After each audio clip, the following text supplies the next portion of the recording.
Well, like most of us here in the room, I think I have long, reverently admired the taking and giving practice.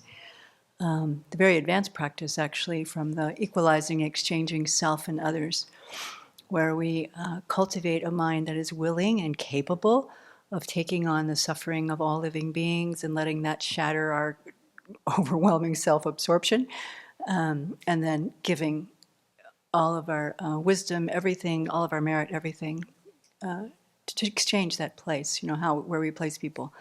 Even before I heard this teaching from Venerable Chödrön, I was listening to Venerable Pema Chödrön tapes on compassion, and she talks about it frequently. So I've had a long-term relationship with this practice, and off and on it has kind of risen in prominence in various times and places in my practice over the years. But in all of that time, I maybe can recall maybe one or two moments where I really had a genuine sense of actually having some compassion grow up that was, like it's an advanced practice, and it is a training. Until my youngest sister recently turned up with a very nasty metastatic cancer diagnosis. And of course I was doing that practice in response to that. And for the first time, it's not that I want to take on the pain that she's experiencing, I don't, or the reaction that she's having to the chemotherapy, I don't. But there was some real genuine feeling that, I didn't think I'd do this, because of the training I have had, because of the many years that I've been practicing the Dharma, I wish I could take it for that reason. I could be better equipped, I thought, to work with the mind, and this I wish I could give my sister. And of course it's my sister, right? You see mine, there's no big big exchanging of self there, and she's my baby sister. So she's not been a baby for over 60 years, but that's a place that falls in the situation, right? So and that was a genuine thought. It was, and I noticed it. I thought, well, that really is a genuine thought in my taking and giving practice. And then I got sick myself. And I did what I normally do when I got sick. I took as many Chinese herbs and medicines and what as possible to stave it off as long as I could. And when I finally crashed, I moved into the writing studio. As much to save my roommates from getting further infected as it was to be sure that I could spend the time when I was awake continuing to do my offering service work. And of course, it was also during the time when the Taiwanese nuns were here, so I was online watching and was very grateful to be able to watch the program. But, I was just doing what I normally do, and I was sick. I was really sick. The cough was deep. My fever was high for many days. And when my fever's high, I can't think, so I can't quite remember what was going on in those days. And I did lose my sense of smell, so what does that make you think? What was really going on, I don't know. But so I was doing all those things. I was doing my usual thing. And it wasn't until I was back here sitting at that table, I was looking at Venerable Pema with a mask on. By then, when I heard the crackling in my lungs, I very conscientiously thought, oh, you better go to the doctor. So I went and got, my pneumonia diagnosis and, was taking the antibiotics. But I was sitting there looking at Venerable Pema, and I just thought, oh my God, I just completely blew through an amazing chance to practice dying by doing my automatic, habitual thing. So yes, I did some taking and giving during that time and so forth, but what I realized that I had completely blown over was something that I've been working on for the last couple of years, like Venerable Tarpa, actually, again, on something that helps to spend time with, and that is a practice of acceptance. Way more fundamental than taking and giving is this fundamental practice of acceptance. And it's not on the list of 51 mental factors. There are many things not on the list of 51 mental factors that I think should be there, but or could be there. But I've in working with acceptance, I've been really thinking how fundamental it is. First of all, I came to it by thinking this is absolutely necessary to develop the fortitude or the patience to bear suffering. You have to have acceptance first to be able to practice that fortitude. And the more I began to work with it, I realized that it's also a fundamental antidote to the four wrong conceptions or the four distortions. Like, to cling to that which is by nature impermanent as permanent.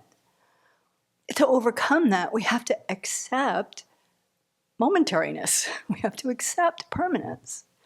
And in order to overcome clinging to that which is by nature dukkha, as though it were pleasurable, we have to come to accept the nature of samsara itself.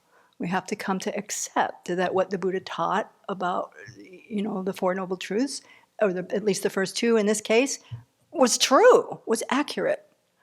And in terms of clinging to the body, accepting the body as pure, we have to come to accept that the body is actually foul by nature. It is what it is by nature, before we can come to the other side of that.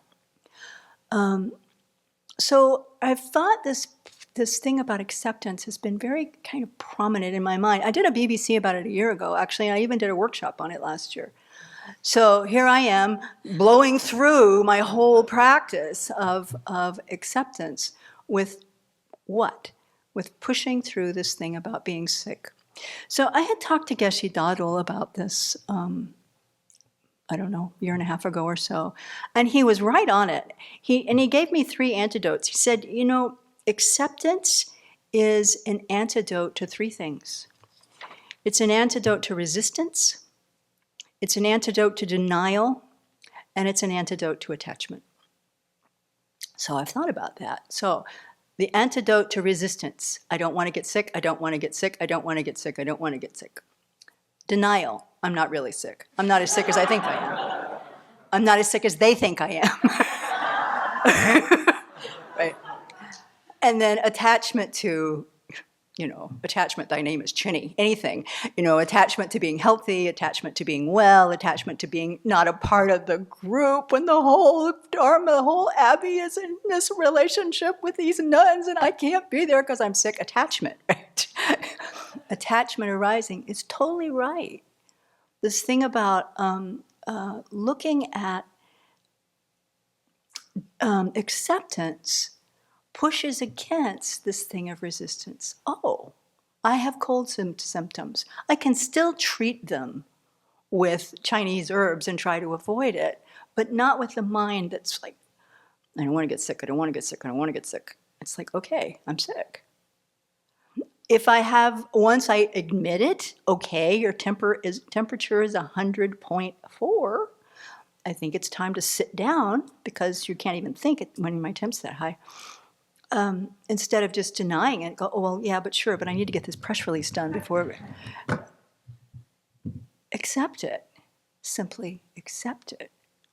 And then, with this thing with attachment, always to be able to, the part about acceptance that is inspiring for me to want to cultivate is this idea that once I have learned to be able to open to everything that arises in the moment, then the spaciousness that comes gives the opportunity to be able to respond with an open heart. And then whatever virtuous qualities are there have the place to move, rather than being tight and resistant to all of that. So, it's not like I don't think about this every day already. I do. Every day in my practice, I am of the nature to age. I am the nature to sicken. I am the nature to die. Everything is going to be separated from me. And it's not like I'm just reciting it. I'm really trying to build into my practice every day this meditation on reflecting the truth of these things and how to come to a place of accepting moment by moment by moment. So I think what's important for me in this recognition is the humility, the humbling, like, oh, okay, I'm going to give my great Dharma practice to my sister so she'll be better. No, I'm going to use what I recognize about the difficulty of overcoming these very, very deeply habituated responses to the world with attachment, with denial, with resistance, right? Pushing against anything that I don't like, pushing against any uncomfortable feeling, and go back to the very, very basics of trying to open to these fundamental truths that indeed everything, myself, my mind, everything is momentary, moment by moment by moment, and accept it. To recognize that we are everything that is all apart, that's distorted by our ignorance, is in the nature of dukkha, and accept that. And to accept that this body is indeed of the nature to age, it is falling apart before my very eyes here, and that that's okay to accept it. Not acquiesce, not give in, because that's maybe the near enemy of such thing. Not to just cave in because of that, but to accept it with the wisdom that understands that this is the nature of things, that this is a fuel to be able to cultivate a deeper renunciation, and to look around and recognize that this is the nature of every single ordinary being. And then the taking and giving meditation has some power. Then that taking and giving meditation can be, more broadly accepting that we are, just as you said this morning, that we are equal in wanting happiness, and we are equal in not wanting suffering. And so I'm going to go see my sister this week. I'm going with a wish to, and of course I will be taking all my practices with me. I will be doing the taking, giving meditation. I will be doing the medicine Buddha practice as well. I will be doing what I can, but my real practice this time is to try to be looking at acceptance as the fundamental thing. And of course, I need not say, I don't think I'm alone in this. When I go into my family, what comes up? Resistance, denial, attachment, right? Immediately. So we'll see how this works as an antidote. But I don't want to go. I will tell you, I don't want to go. It's not easy to be there. Who wants to be facing the suffering of seeing your dear baby sister, right, disappearing before your very eyes? I don't want to go. That's the resistance part. But I'm also feeling very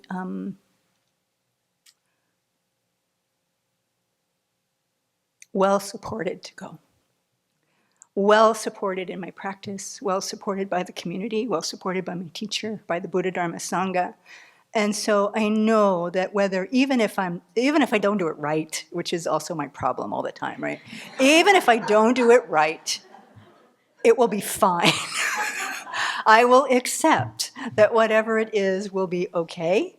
And, and that my love and care for my sister, who, in a million years, if I could give her the Dharma, if I could give them all the Dharma, maybe in some way, in a million years I will.